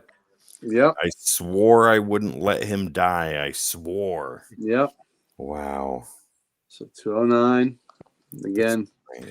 And it got to the point where Neil Adams was writing these too. Ooh. So, in the later years, Neil Adams writing, not so good. But on these Deadman issues, it was really pretty good. Oh, wow. Yeah. So there's this Hook, one-handed man. Yep. Captain Hook. Yeah. Man, when they featured these characters, they really featured them, didn't they? 211. Ooh. This book is hard to find with the white clean on it. Yeah. You find a lot of times that white is very dirty. So, wow. colors on this are pretty good. Again, on all of these are really good. And we got 212. Ooh, I like that. Not again, Hook. I won't let you kill me again. Yeah. Wow. So, Deadman and Strange Adventures. All right. Here we go. 213. Don't die, Tiny. That book did tease him finding his killer for a long time. Every time you thought they were going to, it's like, oh, nope. I love how these books, like, it's very reminiscent of the type of covers you would see on the Spectre. Yep. Gotta get to her like fast, or she'll be murdered by the man she loves. Wow. That's 60s goodness right there. Yep. 215. Ooh, I like that too. Yeah, the colors. And that's the head of the League of Assassins right there. Ooh. Who Neil Adams used quite a few times. Yeah. Very cool. I love that whole negative space stuff. Oh, yeah. So this was the last issue of Deadman in Strange Adventures. So. Unbelievable. Your Earth is done. And I've got let's see. There's some, just for fun, there's a few more. It turned into an Adam Strange book. Oh. They reprinted some of the Adam Strange issues. Wow. After that. So I don't have them all, but a handful of them. This was a reprint of Mystery in Space 75, which was an early Justice League, and Kanjar Row. Actually, it was the first. It was either JLA. I think JLA 3 was the first appearance of Kanjar Row, and I think this was the second appearance. I have one Strange Adventures book, and I don't remember the issue number. The book this reprints is the second appearance, not this book of Kanjar Row. That's a reprint of Mystery in Space 75. This is just fun because it's Gorilla Cell. 158 is the only Strange Adventures issue I own. Oh, that's an early one. That's nice. Yeah. So we find the jury, find the defendant guilty. Great. I'm innocent. I tell you, I'm innocent. Talking Gorilla tells you he's innocent. You got to believe it. Yes. Again, a cool Adam Strange reprint, but the cover is really neat. Wow. Yeah. That is a great cover. That's just a fun cover. Well, what do you think the bullet's going to do against the cloud? But the cloud creature. And then you see the bullet go through it. Yep. And here's another really cool one. Oh, that's nice. Isn't that great? The Emotion Master of Space. Nice. Adam Strange had a lot of trippy villains in the 60s as well. So again, these are reprinting those old Mystery in Space issues. Wow. So there you go. Let's see. I've got 2 issues of something different here. We'll show. One is we talked about Kubert early. This is from Beyond the Unknown. Ooh. So that's a caveman riding a pterodactyl going up against a Air Force jet, you know. Yeah, but it's Joe Kubert. It's in really nice shape too. Wow. But so this was in the vein of Strange Adventures. This is a reprint cover from Beyond the Unknown 23, and it's a great Nick Cardy cover, but it's a reprint of one they'd done years ago and had the same scenario with the. Hand over those 2 books. When I read these 3 novels, I'll be the conqueror of the world. So Robinson Crusoe, Moby Dick, and Treasure Island. You know, for whatever reason. Yeah, but look at that, the monkey pulling a gun on her. That you know, it's just crazy. But the original cover that they aped is pretty good too. So wow. So that's just some wild trippiness for our showcase. That is wonderful, Uncle Gary. Thank you as always. My pleasure. For the showcase. Yeah. I think that one's funny when you see Adam Strange shooting it and then you see the bullet go through the cloud and yes, going up. All right. And again, that's a big boy book. Yeah. Got to grow up to get one of those, ladies and gentlemen. More than $1. This is not finding that at McKay's. Let me tell you that much. No, you're not gonna get that at McKay's. This is that book's got a little bit of value to it. Yeah, I wouldn't see that there. All right, ladies and gentlemen, it is late. It is time for bed. Or if you're not going to bed and you're still indulging in the party that is St. Patrick's Day weekend, be responsible. Don't drive. Get someone to do it for you or pay an Uber. Absolutely. Be smart. We want you to get home safe. We want you to have a good time, but we want you to be here tomorrow. All right, ladies and gentlemen, we are going to hit the bricks. Don't forget, find us on all the socials. Uncle Gary, we have them. What do we want to do with them? Oh, we want to give them to you. We want to give them to all of you because we have all the wonderful socials and it's just oozing out of us and we want to give them. Ladies and gentlemen, your favorite social media platform where we're live streaming right now. Make sure to hit the like, share, subscribe, and follow so you don't miss content like this all the time, every time. Once again, at the CODEX Station. And also head over to thecodexstation.com to get some merch, meet the team, and so much more. Once again, thecodexstation.com for all your CODEX needs. What's that? What? It's a wonderful site. It's a beautiful site. Sal created it. It's gorgeous. And thanks for hanging in with us, Richard. Thank you, Richard. Yes, Richard. Thank you, buddy. Everybody, Big Marv, Pam, Richard, glad to have you here. Eternal. We missed TJ tonight, but he'll be back, I'm sure. You guys are as much part of this as everybody else is. Waiting for a Hulk 180 from TJ. It's not the same. Yep. That might be where he's at right now. You know what happened? Sal threw Hulk 180 out right at the beginning, and TJ stole my thunder. That's it. He's out. Yeah. I've had it with this. All right, ladies and gentlemen, once again, my name is Tim the Terrible. This beautiful man over here is Sal the Slab Guy. In this corner right there is Dan the Kelly Art, the road manager for the curator of the Library of Comics, Uncle Gary himself. This is Comics Unleashed, and we will see you next time. Hulk 180. Gaping holes. There we go. All right, we love you, ladies and gentlemen. We'll see you tomorrow. Good night. Good night. Eat your vegetables. Green beer. Yeah. All right. Bye. Bye.